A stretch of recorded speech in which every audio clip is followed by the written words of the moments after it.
Assalamualaikum warahmatullahi wabarakatuh anak-anak. Perkenalkan, nama saya Nuraini Putri. Saya dari Prodi PGSD 21B1A. Kalian bisa memanggil saya Ibu Aini. Apa kabar anak-anak? Semoga kalian semua dalam keadaan sehat dan tetap semangat. Ini saya akan menjelaskan pembelajaran jarak jauh atau distance education.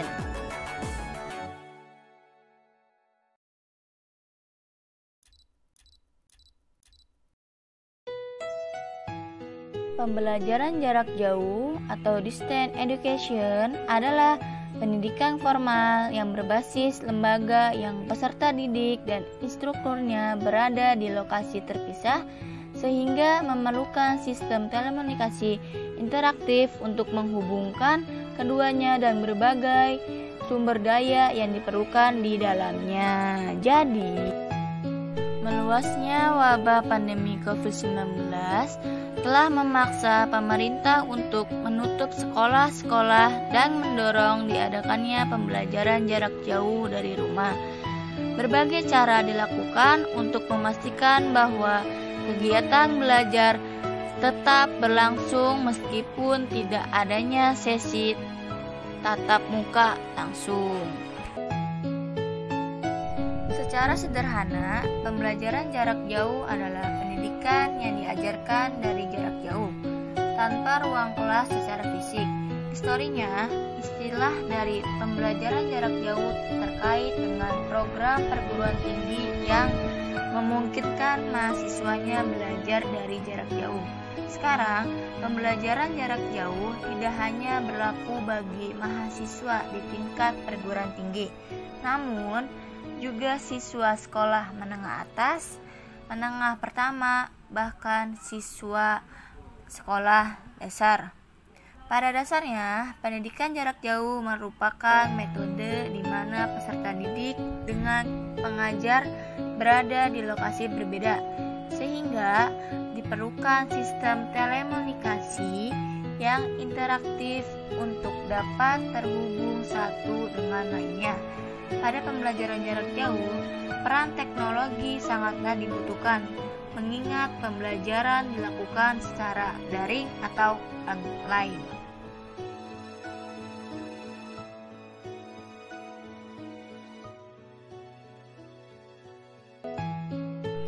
Di Indonesia sendiri, PJJ telah ada sejak lama dan telah dilakukan oleh beberapa kampus.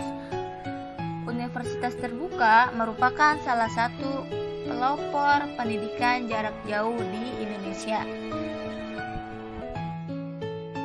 Saat terjadi pandemi COVID-19, maka Kementerian Pendidikan dan Kebudayaan memberikan kebijakan untuk melaksanakan metode PJJ.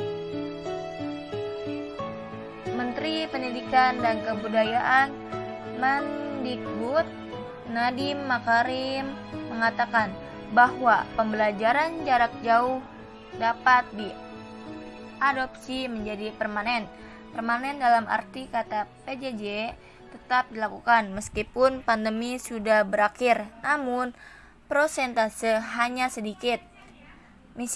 Misal 10% online dan 90% tatap muka. Itu juga tergantung kebijakan dari sekolah masing-masing. Jenis-jenis pembelajaran jarak jauh. Ada beberapa cara yang berbeda untuk melaksanakan pembelajaran jarak jauh. Yang pertama adalah konferensi video. Format paling umum dengan kelas dia lewat panggilan konferensi atau seminar online atau webinar melalui Zoom. Yang kedua, ada pembelajaran asinkron. Di situ siswa didorong untuk bekerja secara mandiri, tidak ada pelajaran kelompok, hanya tugas-tugas mingguan serta tenggat waktu untuk diselesaikan masing-masing. Yang ketiga ada jadwal terbuka. Jadi kuliah atau pelajaran terbuka serupa dengan pembelajaran asinkron, hanya saja pembatasannya jauh lebih sedikit. Kuliah jadwal terbuka tidak memiliki tenggat mingguan, sehingga kemungkinan siswa melakukan berbagai hal pada waktunya sendiri dan lebih baik menyeimbangkan komitmen ekstrakurikuler mereka. Keunggulan pembelajaran jarak jauh. Yang pertama, ada mata kuliah atau pelajaran jadwal terbuka memungkinkan lebih banyak fleksibilitas. Yang kedua, dari segi biaya.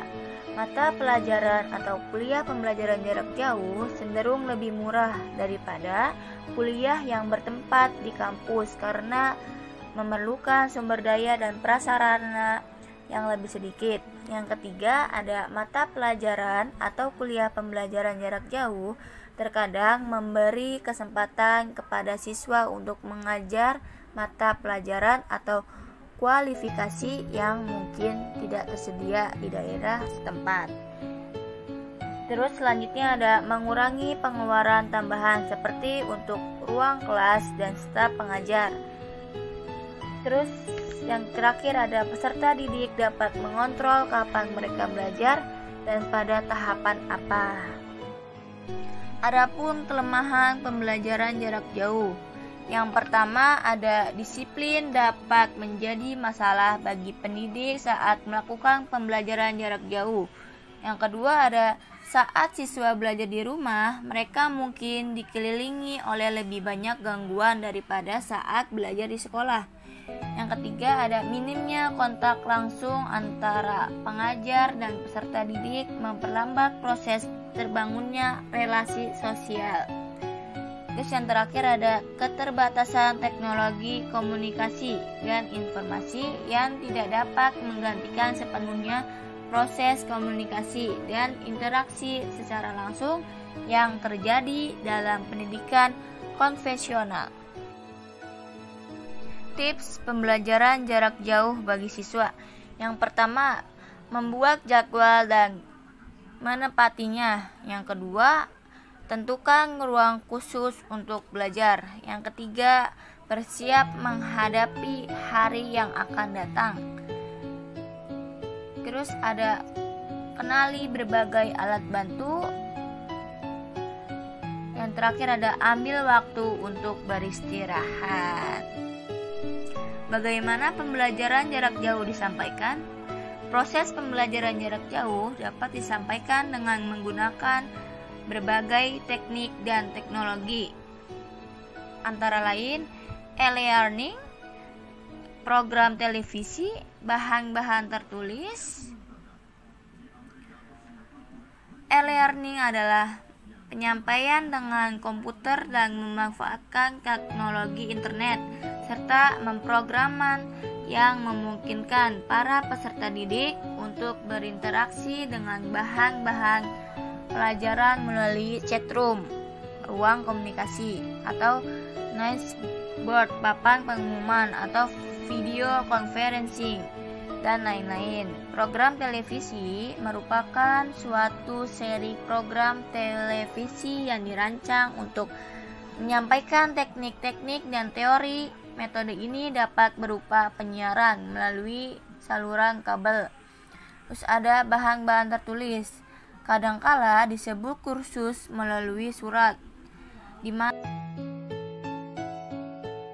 Sekian penjelasan dari saya tentang pembelajaran jarak jauh atau distance education. Semoga videonya bermanfaat